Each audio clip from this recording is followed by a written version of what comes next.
Hey there, it's Mike Langford. Welcome to another episode of the SoFin Podcast, part of the Fintech Marketing Podcast Network. This week on the show, I've got my buddy Jason Rasnick, the founder of Benzinga, with me.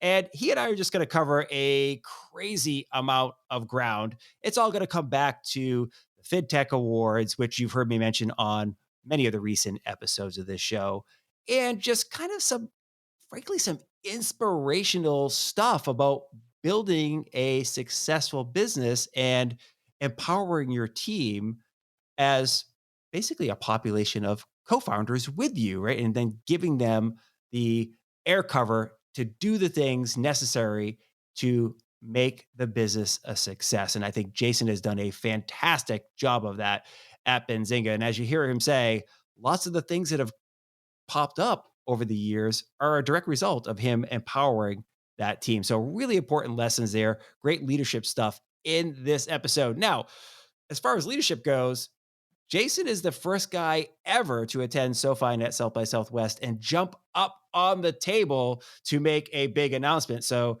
really kind of commanding attention as a form of leadership at the event. Now, he's not the last guy to actually jump up on a table at a SoFin event. So hopefully it's not a trend, but so far nobody's done it with the proverbial lampshade on their head and got us thrown out of the venue that's hosting our event. So anyway, really love it. Great, memorable story. Jason and I will talk a little bit about that during this episode. Also, before we jump into our conversation here, make sure you check out some of the other shows on the network. Check out the latest episode of the Modern Financial Advisor podcast, in which I have Rasnick Marocha and Samir Basvada, the founders of Vise. Check them out, vise.com. They have an AI and machine learning powered portfolio management solution for financial advisors, which basically makes it as easy for financial advisors to manage customized portfolios for each individual client as it would be for them to use model portfolios, which are much more common in the industry now just because they are so efficient and cost effective for the advisor, but they're not always the best solution and most appropriate solution for the client. So really exciting episode. Check that out. Modern Financial Advisor over on the Truelytics website there, blog.truelytics.com, and you will see that episode right at the top of the list. Also, check out later this week, assuming probably live when you hear this episode of the show, the Skyview podcast, the Advisor Financing Forum. We're going to have a little bit of like worlds colliding with Terry Mullen, the CEO of Truelytics, joining Scott Wetzel, the CEO of Skyview Partners, for a conversation about valuations for financial advisory businesses and some of the business metrics that are made possible through Truelytics and why they're so important for firms that are looking to secure funding for things like M&A or succession planning, or frankly, just restructuring their business or whatever their needs are for that financing. So really, really exciting stuff. Terry and Scott, fantastic guys when you get them in a conversation. And I think you get them together, your head's going to explode with fun. Okay. All right. One last thing before we get to Jason, make sure you head over to the BZ Awards or BZ Awards. If you're British and fancy, you got to check that out. Sign up for the event. Use the SoFin VIP code, SoFin VIP code for your discount. Okay. Now let's get to it with Jason Rasnick, the founder of Benzinga. Jason, buddy, it's thrilled to have you back on the show. Thank you. Thank you for having me on. It's been a long time. Mike, I know. how have you been? How's life? I've been fantastic. I mean, despite the whole, lockdown type of thing. I mean, I'm getting a little tired of being in my house. Although I do get out for walks and stuff like that. We have gotten out a little bit, but yeah, it's a little crazy. How about yourself? Same thing. Like I get outside for walks, and we're in Michigan, and the weather's nice right now. I have 3 kids, but they run outside or play on that Xbox or come in here and take paper. But just hanging out, working from home mostly. There's a few people that are going in the. We're about 75 team members now, and there's about, I don't know, 3 to maybe 6 or 7 people that go in, which is like very small compared to the office space. We made it optional. Some people like working in the office. I don't know. So it's been interesting. It's definitely been interesting. It's really been fascinating to me as someone who grew up in the 80s. to try to imagine what it would have been like. So I've got a 15-year-old and an 11-year-old, and I try to imagine what this would have been like for me. I mean, like we had one phone line in the house. We didn't have text. We didn't have the internet, right? It would have been like a nightmare. So at least our kids and we as adults working have the ability to just communicate and interact. I mean, stuff like this, for instance. I mean, it was not even remotely feasible. So I mean, thank God. the Diary of Anne Frank, right? I mean, like no computers, nothing. Just but like so. I mean, TV. I mean, you have so much stuff. I mean, the thing that probably wears on people's every day. They're like, it's the same day, like the groundhog things. Like tonight, what are you doing? Wait a now. The thing that did start here, my 8-year-old's on a baseball team, Yeah. and so he's been having a lot of baseball games. Well, that's great. Yeah, we had some basketball here, although the tournament that was supposed to happen this past weekend, they decided not to have that because there's been an uptick here in Austin in the COVID cases. So I think they're kind of laying low for a little while. Got it. Got it. It Yeah. makes sense. So we'll see what happens with the basketball. Like they had one a person get it, but they're not changing anything right now, and just being careful. And I mean, there is a thing like hospitalization rate, non-hospitalization rate. I mean, those are the things that matter. So we'll see how that goes. Uh, Yeah. So let's jump in the time machine here because it's kind of relevant, right? In terms of like back when we were able to see each other in person all the time with ease and not have to worry or think about travel or any of that type of thing.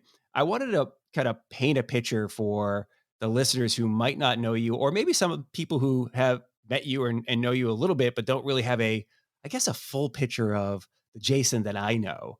So you and I think, first met through Howard Linson. He's founder of StockTwits and partner at Social Leverage. He has this, famous event that he hosts each year called Linson Palooza. I think that's where you and I met. mm-hmm. And then it was like a couple of years later that you decided last minute to come to one of my SoFin at South by Southwest events. And didn't And you do your event this year? Because I saw you send emails that you. we did. We had a very small. So normally we're at 300 for Yep. the afternoon. And we ended up having about 50 people come. And we social distance. Well, first of all, the place was huge, so you could easily and it was still very much in that early days. Like it was literally like less than a week from when South by, the official South by Southwest, had decided to cancel it. And so everybody who came, obviously, for the most part, was from Austin here. And we're all like, you know what? We'll still go. We'll do the social distancing thing. At that point in time, nobody was wearing masks. So everybody did like, fist bumps or elbow bumps for the hand in place of a traditional handshake and stuff. And it was a good event, but it was just much more tiny and intimate. Yep, yep, yep, yep. And so you still did it, but yeah, it was definitely emergent. So you want to know who I am, kind of thing? Well, I'm gonna introduce people, and I'm gonna get a little bit of feel for like I want you to describe like how it is that you are like you are, because what I think is so fascinating is that first South by, you texted me like, I want to say less than 24 hours from the event. You're like, hey, should I come to this thing? I'm like, yeah, it's gonna be great. And you just decided the last minute to fly down to Austin. I'm like, well, you're gonna, it's South by. It's really challenging to get here. You flew into San Antonio that morning, rented an Uber, and took like, and by the way, this is like a 90-minute drive, right? It's an hour and a half from San Antonio without traffic from San Antonio to Austin. I was blown away with like the effort you went out and about. The effort. Uh, So I mean, you have a great memory, insane memory. That is exactly right. I booked it. I didn't even book it 20. I didn't even book it 24 hours. I got on a 8 a.m. flight, and I booked it probably at 1 a.m. the night before, basically. I mean, that same morning. I got there, San Antonio. You're right. Took an Uber from San Antonio. I didn't have a hotel or anywhere to stay either. that's right. That's right. I was It's like, where's he? Did you couch surf or something? no, I'm sure I somehow got a hotel. I did the same thing for. Wait, that was South by South. No, I did. I remember it like yesterday. So I did that. So I had no hotel, and I ended up getting like the best hotel, the one that everyone wants to stay at, because I was like randomly going to hotels.com, and it was like normally $900 that night, and I got it for like $200. Like it was crazy for a sec. Like sometimes last minute things you can. That's why I bought Priceline stock a long time ago, because I people love hotels tonight. If Benzinga wasn't working out way back when, I was like, I'm going to start a competitor, just arbitrage Priceline things, because it's always so much cheaper than hotels tonight, at least from my experience. That's awesome. That's Yeah. awesome. And so that was, I mean, I do those kind of things a lot, like where the last minute, like I need that deadline. I remember I went to the Cavs Golden State finals and when the Cavs won in Golden State and I wasn't going to go. And then I was, and then I literally booked that morning, got in a flight, got there. One of our investors owns the Cavs. So got there, booked my own flight, bought a ticket in the car on the way to the stadium on StubHub. And then it was all worth it because the Cavs won. We got to go in the locker room and all that with champagne. So, and I was so close to not going and I went and I don't regret it. Well, that's really funny. I'm glad you jumped to that story because that's I remember that vividly because once you had come down to that South by event, you and I were much more interactive with each other on Instagram and Yep. all the socials.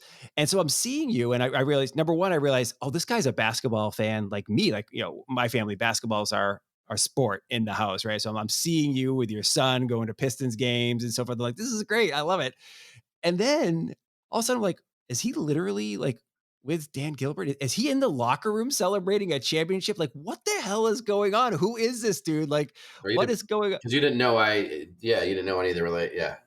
No, I didn't. Not at all. Yeah. Yeah. What my mom and do? Walk around your event saying, hey, I can go to this, you know? Well, for me, you know what I say? I described it as this. For me, like the experience feels like I got a book and I open the book and I'm at chapter 5 and I have no idea like how what happened before chapter 5 because prior to me meeting you at the Linz and Palooza or whatever, I never really heard of Benzinga. I met you, good guy, super high energy, and but I'm like, okay, whatever. And then all of a sudden you see like, wait a minute, this guy is like just putting huge things together, like events and so forth. He's like at every important event. He's in the Cavs locker room. Like, what's up? Who is this guy? So, for those who don't know, maybe you give us a little like, how did you get Benzinga off the ground? What was that process like? What made you decide to found the company, and what were some of the early adventures? Will do. And I was one thing I'll say is I'm not at every big event. Okay. I'm not, I'm a homebody. That championship I went to, I think most people would have jumped out of their bed to fly there and do that. It Sure. took me like, I wasn't sure it was, so I went and it was the whole trip. There's way more to the story that trip is just crazy and, holding the trophy and all these different celebrities in the room from Shaquille and all this stuff. So, but Benzinga, I mean, I was a guy that in school in first grade, I was one of those people that, difficulty learning, I guess. They told my parents, Miss Kent, that I would never be able to read. Like, I mean, they really did. Like this lady, Miss Kent, the learning research room teacher. And that was first grade, I believe it was. And so it was first grade. And, so I was one of those guys that my mom sent me to tutor, spent a lot of time with me, got a lot of help and learned to read a different way. Now that whenever I read anything, like at Benzinga, there's any little mistake, spacing, I notice it immediately. Because I think I learned to read a different way and I notice stuff like immediately, any mistakes like that. But it was basically, a lot of perspiration, a lot of hard work to overcome obstacles. I went on to, then do very well at school, high school. Then I went to University of Michigan and then the undergrad Ross School of Business at Michigan. And so you had to have a GPA, high GPA for all that kind of stuff and like got 4 points in high school and those kind of things. But it was more like I worked really hard. I worked hard. It may have taken me a little bit longer to do things. I don't doubt that. And I worked hard. At the same time, I was also this guy always trying to solve problems. I couldn't, for example, I was on a basketball team and I got home on Monday nights at 8:15. MacGyver started at 8 o'clock. And this was like my sophomore year, second year in high school. And I was like, I was 16 or 15. I think I was 16. And so I couldn't stand that you had to have a VCR and I'd be home late, 10 minutes late, missed the beginning of MacGyver. You work so hard all week, you do all this stuff, but you couldn't watch TV when you want to, and the VCR was hard to work. So I kept talking about this digital hard drive technology to record television. Finally, my dad's like, stop talking about it, do something about it. I was at the library researching microfiche for patents for recording digital television. And eventually I got an attorney in the digital for a patent thing and started the process for the first digital patent for recording live television on a digital hard drive. First patent for that. And I started it. He had, the lawyer was going at it. And then I just like, maybe I get excited by the chase of the start. When I realized I had something, I like kind of, didn't finish the process. And then about 6 months later or 9 months later, Mike, I think it was Mike Ramsey, the CEO of TiVo, filed a patent. And I reached out to him. This is when email was just getting started. And he's like, something like, you can come check us out or join us. We have 6 people here. And this is when I was just about to go to Michigan. And so I didn't go there. I went to Michigan, but I have that email somewhere. I mean, so that's a small example of me trying to solve problems. And I learned when I was younger about, it's not the idea about solving problems, it's the follow through. It's always the follow through. Yeah. And I've learned that the hard way in a few different things. I had other successful internet businesses. I had an online dating business in 2000, 2001 that was like made some headway. And, I kind of get bored of them a little bit. And so I learned it that way. And a lot of people in their early 20s do. They're like, oh, I'm going to go to the next thing. I'm going to go to the next thing. So I don't know. And then in terms of relationships, I guess, some of the relationships I have, people like, I don't know, Kevin O'Leary from Shark Tank and Yeah. whoever, I mean, whatever. I don't want to just list names, but I really believe you try to give more than you receive. I really, really believe that. And it's hard. It's hard it's hard to connect. Like even you and I, like we know we both like each other. We have the default thing. I think that if either one of us asks for a favor, we jump to do it. No question. Okay. And so the challenge is, how do you keep watering the garden, or, making those flowers blossom with your relationships? So again, I believe you give more you receive. You don't necessarily look for something in return. And I've done that for many years with many people. Yeah, some people forget it. And of course, people are going to forget it, 'cause you're not going to remember everything. And I think that's kind of where those relationships come from. I mean, I'm inherently a curious person, asking a lot of questions, but I just like to add value and help solve problems. I like to, like, when someone's encountering a problem, I like to see if there's an idea or something that I can do to help fix it. I know what I'm good at and like what I'm bad at. And so that's, I guess a little background on me. Sure, sure. And I love that idea of what I would call like relationship karma, right? You put a lot out into the world. Like you said, it doesn't always come back directly from that person necessarily, but if you're out there helping folks, offering to be of assistance, connecting them when they need to, I've always been blown away by the number of people who will say, "Oh, you really helped. Like that thing you said or that connection you made really was instrumental in helping us with our business or whatever." Like, really, you didn't even think anything of it, right? And but it comes back. So I think it's a great attitude to have. It's sort of strange. Like a long time, maybe it was 8 years ago, 7 years ago.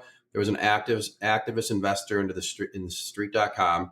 They were looking for a CEO and whatever. Somehow, someone I knew, they had me as a CEO and this other person were going to co-CEOs. And it's public filings, but and that was like from a random relationship. And then I was with a group that was buying out Yahoo, and I was taking over Yahoo Finance. Like, it was like very close to being done at one point. And so, which would have just been hilarious because it all comes around. And it Mhm. wasn't meant to be then, I guess, Verizon just kept going, but bought it. So, you just never know what can come from it. And you just try to do the right thing. And you don't just keep chasing relationships. You don't be annoying. You try to just give value and dispense info when necessary. And you try not to ask for a lot. Like, I get emails from people like, hey, you founded Benzinga. I'm trying to do a fintech thing. Can I spend an hour to get advice from you on how to do a startup? And I write a very similar thing back to these. And I sometimes I'll do the calls at a shorter time, but I write, nothing I say is going to really help you at this point. The only thing that's really going to help you is you executing and taking the first few steps. Then once you've done that, then I can help you, because then I can help you. Once you've gotten going, then I can give you advice. What I find is a lot of people have ideas. This person that reached out to me about after hours, all day trading thing. And a lot of people have these ideas, but are afraid to go execute it or and so what people do is they have a lot of interviews, ask a lot of questions to people, but then they don't execute. And so that's my take. No, you're 100% right on that. And speaking of like making an opportunity for people to learn from each other, you host the Fintech Awards, and it's part of the reason why you're on this show. I wanted to make sure we get the word out a little more, and you and I are connected based on these types of events, and they've been incredibly fruitful, I think, for both of us. So let's talk a little bit about the Fintech Awards and some of the success stories there, because I've only attended one of your events. I think it was That's 2 or sad. 3 years ago. That's I sad. know, I gotta come again. I know. But when I was there, one of the things that was really I found inspiring was you got up on stage and, you said that I have a great memory. You're up on stage and you started rattling off success story after success story of people and companies that have come to the Fintech Awards, presented, or sometimes didn't even present. They were just there as attendees, and some good stuff happened because you believe kind of the same thing that I do. Put a lot of great, smart people in a room and good stuff comes out of it. So talk about kind of some of the success stories you've seen over the years. So there's a lot. I mean, companies that there's success stories and non-success stories, but there's a lot of different ones like the Betterments of the world, Personal Capitals, stuff that didn't exist and came there. I mean, the ones I get proud of are you can learn about the Benzinga FinTech Awards by going to bzawards.com. B's and boys, Z's and zebra awards.com. You can nominate a company, you can apply. We have a sweet event, but some of the greatest stories are founders meeting there, meeting at the Mhm. event, and deals happening. They find developers there. A lot of the brokerage relationships have happened over there. There's been acquisitions that have happened at our FinTech Awards. I mean, it's been all of the above that where action happens, where relationships happen, where deals are made, and guys from Stockswitz met there and joined up there. There's guys from Even Financial that joined up there that now has raised over 40-50 million dollars. So what we try to do, so events take different animals. What we try to do is bring the buy side. So where your customer will be in the room, your customer, your venture capitalist, your relationship will be there. So in one day, you can meet everyone you want to see. That's what we try to do. So we spend a lot of time attracting that right clientele into the room. Therefore, it attracts to others. And in one day, you can meet so many people, so many investors, so many companies, so many partners. And we've seen it. I mean, TradingView is a company that's gotten a lot bigger. Met a lot of the relationships at our event. I mean, I know that for certain. So, and it's just one of those things that I just saw a hole in the market when no one was doing this. And we've done this for other industries too. Again, I like to see problems, or I don't necessarily like to, but and then generate the idea for it and try to execute on it. I mean, I have other, not millions, I have other ideas that I know can be very strong, sustainable businesses. I don't pursue them at this point until I can find the right leader that wants to take it over and take the idea and run with it. Because I know it'll be a strong business, but I know I won't be able to, I'll get excited for the first 2 months, but I'll need someone else. So until, it's the team, the team, the team. Like and the relationships. I mean, that's it. Team, the team, the team, and relationships. I love that. I love that approach. And it is so true, right? Because you can stretch yourself too thin, or just because you're the person who has the idea doesn't necessarily mean you're going to be the one who is able to grab the ball and truly run with it and make sure everything gets done. That you got to fill in the right people and help give them the empower them to grow with it. Yeah, it's all. I mean, I gave a TEDx talk or whatever. Yeah, TEDx talk, and I talked about duarchy. And duarchy, instead of a hierarchy, it was a duarchy, where doers succeed. And I made up this word, the domain, whatever. And I wanted to create a duarchy where if you're a doer, the world is your oyster. I mean, Benzinga has lines of business that didn't exist 2 years ago that generate 7 digits a year in revenue with large gross margins. The businesses didn't exist last 2 years ago, did not. And so if I find the right doer, boom, take that part over and run with it. Run with it. I mean, we just started covering EV content. I'm like, I'm tired of this. I'm Mr. Tesla. I've been for a long time and going all over the web on it and everything. And I'm not writing about it on our own site. So I changed, went after it. And that business, that content could be a very large business for the right leader. So it's the team, the team, the team. And then you have to find people and you have to let them know that they can achieve anything. They don't have to put any limitations on it. Like the guys are like, oh, we got 10% growth or 30% growth. I'm like, there's no rules on this traffic growth. no rules at all. So that's kind of how I look at it. And so that's kind of I find exciting. I don't but I founded Benzinga. I started it, right? Hmm. But a lot of times will say I'm the co-founder. And my mom's like, "Who's the other co-founder?" And I say to her, I think it's co-founded every day because people are working and they're being doers, right? And so the vision and stuff is it's being co-founded every day. That's what I say. So That's a really good attitude. By the way, I met your mom. She's awesome. you did. It was great. Yeah, you had her at the Fintech Awards a few years back when I came, and your parents Oh, were there. I was like, they yep. were great. I got to hang out with them for a little while. It was fantastic, and they were very, very proud watching everything that Yes. you put together. My The mom is team very, put together. my guests are both proud, but mom, I had to dictate my work to her. I remember sitting in their bed when I was like in first grade because my handwriting was so bad and like the teachers wouldn't read it. So my mom takes pride. I guess I should give my mom guess I should have some more patience for my mom because, she's calling me because her iPhone, she can't get the Amazon Alexa to work or something and yada, yada, so I got to have more patience. There needs to be a better system for that, by the way, like Yeah, a customer service like VIP thing where I'll even pay for it. Like you're right. I'll even like pay for but like they press a button and then all of a sudden someone answers. They can see their screen at all times and fix what they need right away. Like that would be oh god. I would pay a lot of money for that service. You know what's really funny? I'm so glad that you brought this up, and I think this is a good lesson for younger entrepreneurs, maybe, or maybe it doesn't have to be younger, but people who occasionally get intimidated when they meet somebody who's very successful or a little famous or whatever. And what you just described is something that I have kept in my mind since my younger days. Is that everybody's mom scrambles their brain. Like, I don't care how famous or wealthy somebody is. If their mom calls them on their phone while you're in their presence, you will see that there is nothing different between that person and you. They just everybody's mom just scrambles their brain. You can't help it. You love your mom, but she'll drive you nuts. Mm-hmm. And like and I'm like, before Corona, obviously, I'm like, go to the Apple store. They have these training classes. They'll teach you so many things on your phone that you didn't know existed and just never would go.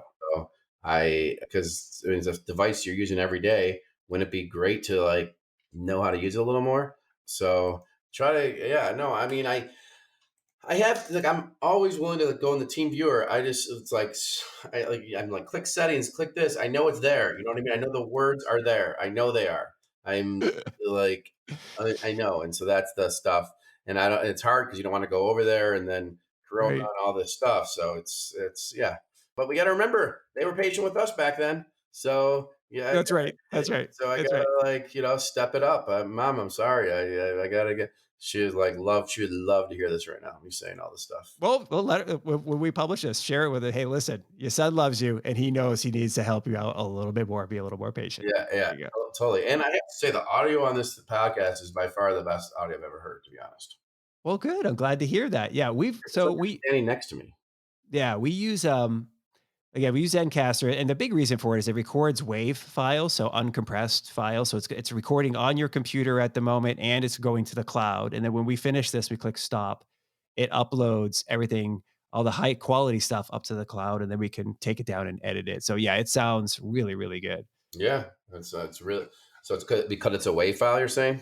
Yeah, because it's a WAV file. So for those who are uninitiated, there's a couple of different types of audio files, right? The WAV file is uncompressed, right? So it's just raw. It's also much bigger format, of course, and so usually services like, as an example, Zoom are using MP3, right?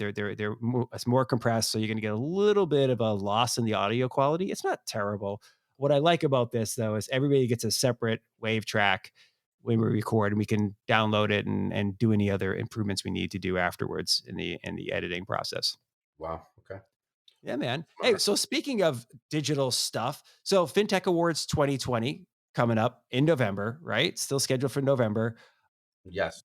Based on what's happening with COVID, there's a chance that it may have to be virtual. So, how are you and the team adjusting to that, managing that process for being virtual I mean, versus maybe in person? we've done a bunch of virtual events right now. We've done a bunch of virtual events. where we're bringing in thousands of people. We had an event last weekend or 2 weekends ago for 17,000 people. I think Really 30,000 nice. walked in. Yeah, it was crazy. It was a trading boot camp. Kevin O'Leary spoke at it, a few others, a lot of others actually. But so, and we prepare for the digital version of trying to make connections. So we try to make connections. We prepare for the digital version of these things where the physical event would be in New York, so people wouldn't have to travel. We try to have a big space and limit the amount of interactions. I mean, we don't. I mean, it is still a long time, until we have several months. We'll see what happens in the next few months. But we really try to mimic the digital experience and the physical. So we'll see. We'll see. I mean, we're going to have a big party. I mean, I think we already have 300 companies that have applied for these FinTech awards. It's cool. The FinTech awards, you get a lot of press, you get a lot of media, and it's a badge of honor you can put on your site. And we don't do it. It's not a bought for, paid for type thing where companies sponsor and they win an award. It's not. I mean, we have a board of advisors, we as well, and it's a whole process. It takes a long time. And like last year, I think we had over like 1,600 applications. No, it was actually more than that. It was more than like 2,200 applications. And so it's cool. It's cool exposure. I mean, a lot of these companies you're around, you're building, how do you get the next customer? What's our cost per click? What's the revenue? What's this? Well, instead of that, why not like switch it up a little bit and have your team be able to celebrate? Like that was one of the things that some of those great digital companies like a Betterment, when they won an award, they had their team at the event and let them celebrate all their hard work. And I think that is a strong positive.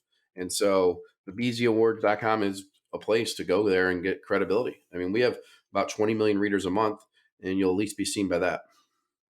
And when you get there, your team has actually been gracious enough to provide a special discount code for our listeners. It's Yes. SoFin VIP, SoFin VIP, and you get a discount if you use that at the BZ Awards.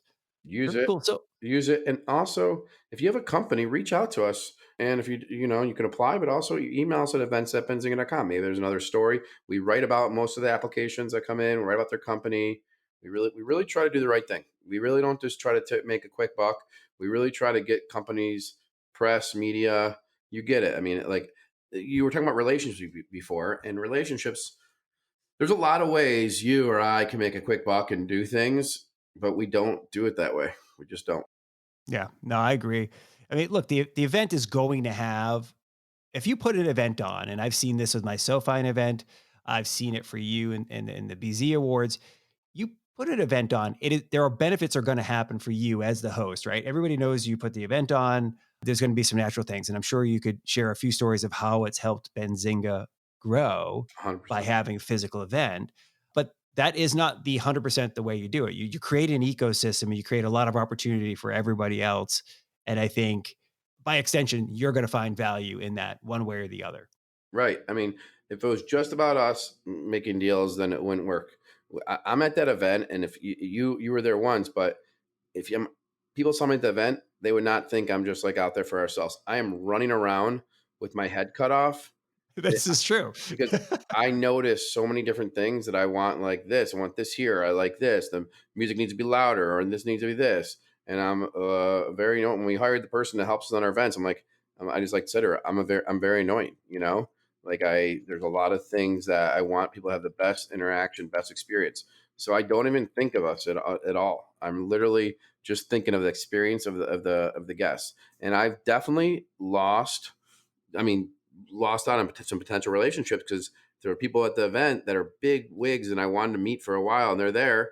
And like we talk for a second, I'm like, I'll get, and I don't get back, So Yeah. it's about the people. And that's what we're doing online too. I mean, we're bringing in some very smart advisors, that people can connect with. And that's just what we do. That's our business.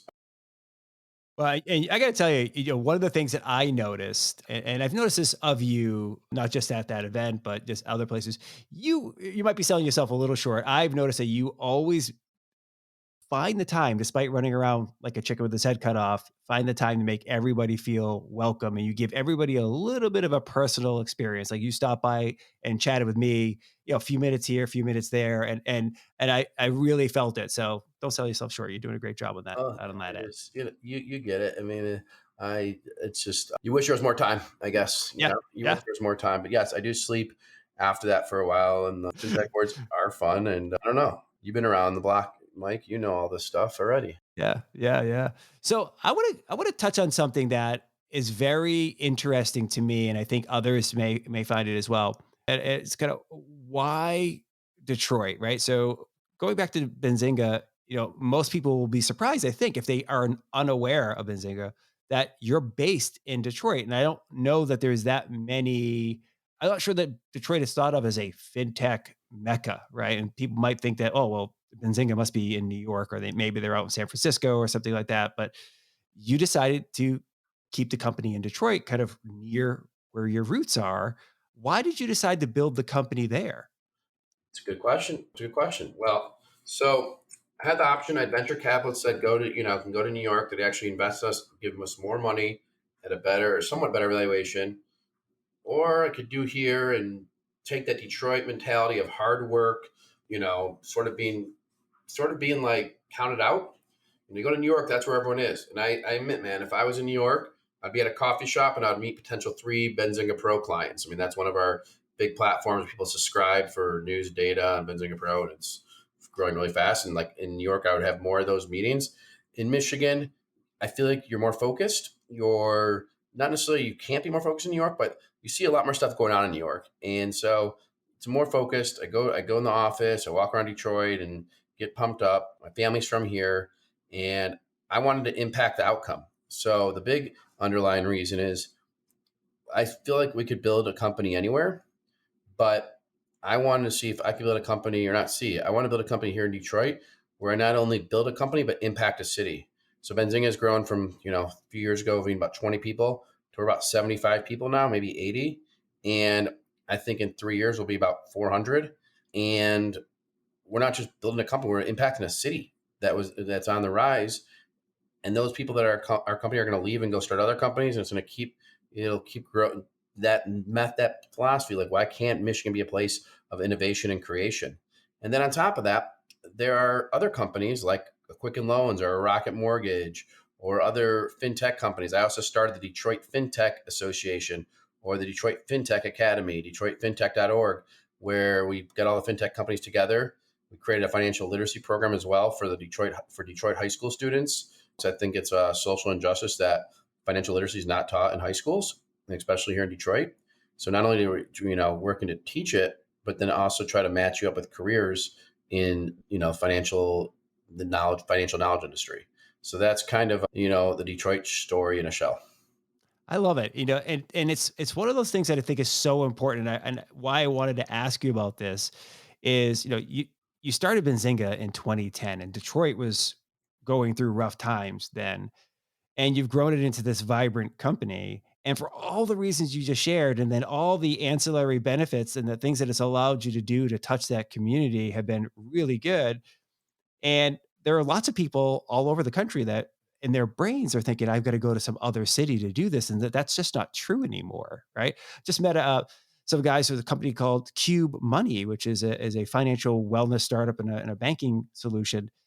And they're based in Idaho. Mhm. Right.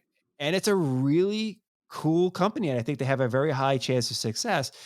Just gone are the days where you have to pack it up and go to San Francisco or New York to build something good. So I love the fact that you're doing that there in Detroit.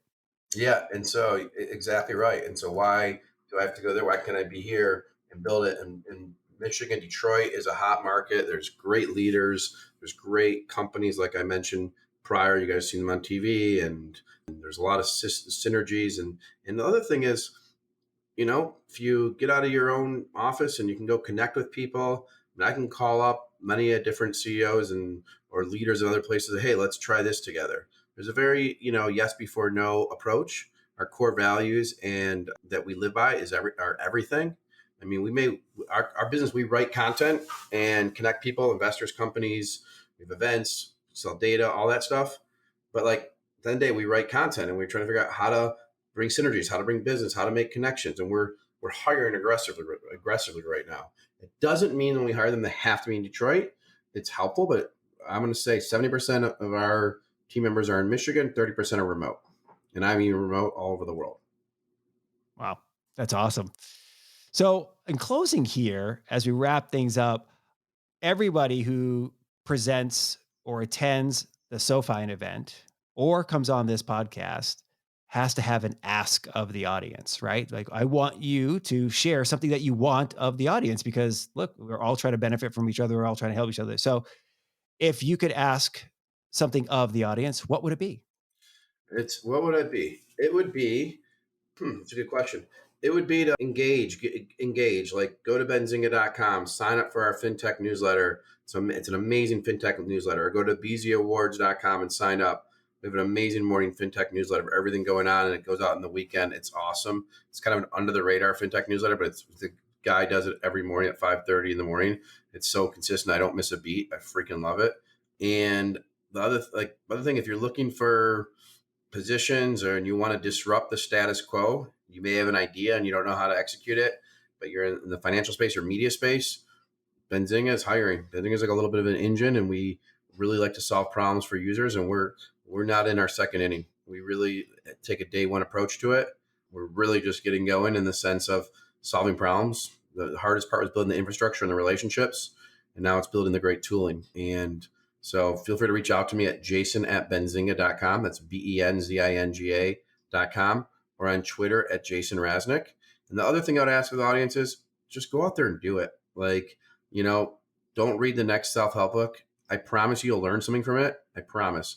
I went through this stage way back when I'm in my early 20s where I read every single book and read every news item that came out. And I thought I was the smartest guy, because if you asked me who funded this company, who was the CEO of this company, I could tell you like the back of my hand. And at the end of the day, just go ahead and just go do it. You don't have to, yes, you want to be an expert in your industry, but like go and do it. Make stuff happen, break things, get better, make better mistakes tomorrow. It's a line I say a lot at our office, and it's easy to say. It's harder to do in practicality, because and you waste $6,000 or even $600 on something, you're disappointed. But just realize it's to a better cause of you solving a problem. And if you're chasing money, that's not a business, I don't think. If we were just chasing money, we have a lot quicker ways to make money. And we're chasing solving real problems for real people in the investing and information industry. And we feel like we're just getting started and taking a day one approach and not being locked by yesterday. And each day is a new and glorious day. And you should approach it that way every day. That is Time. it. That's fantastic advice. I really love that. I really appreciate you coming on this show, Jason. I know you're super busy as you're heading here into the second half of the summer, and you really got your mind focused on all these new growth initiatives for you. So I really appreciate it. Thank you. No, Mike, thank you. Thank you for having me on. The podcast is awesome, and you're awesome. It's all awesome. Make sure you guys come to Mike's event in South by Southwest next year. Make sure you come to bzawards.com, and just everyone is awesome. Get along, be kind, and let's live another day. Sounds good, buddy. All right. Huge thanks to Jason Rasnick for joining us on this episode. And extra super duper huge thanks to you for carving some time out of your day to spend with us. If you haven't done so already, make sure you subscribe to the podcast on Apple, Spotify, Stitcher, Google Play, wherever you like to get your podcast. Jam on. It really helps, and not just helps us, but helps you and the community at large, because the more subscribers we have, the more people are hearing about it, the more likely other people are going to discover the show. So give us a like on the socials as well, if you wouldn't mind. Only takes a quick second, and just think of it as giving to your community, letting them know there's some really interesting stuff to listen to. Okay. As always, make sure you let us know what you think about the show. Send in your questions or suggestions for guests. You can reach me at mike@finservmarketing.com, or I'm at Mike Langford, basically everywhere on socials, or swing by finservmarketing.com/podcast to leave a comment for this podcast or any of the other podcasts that we're building on the network. Okay. Hope you're having a wonderful day, staying safe and healthy with your family. And as always, be nice to each other. We'll see you next time on the SoFin Podcast. Have a good one. See ya. Bye.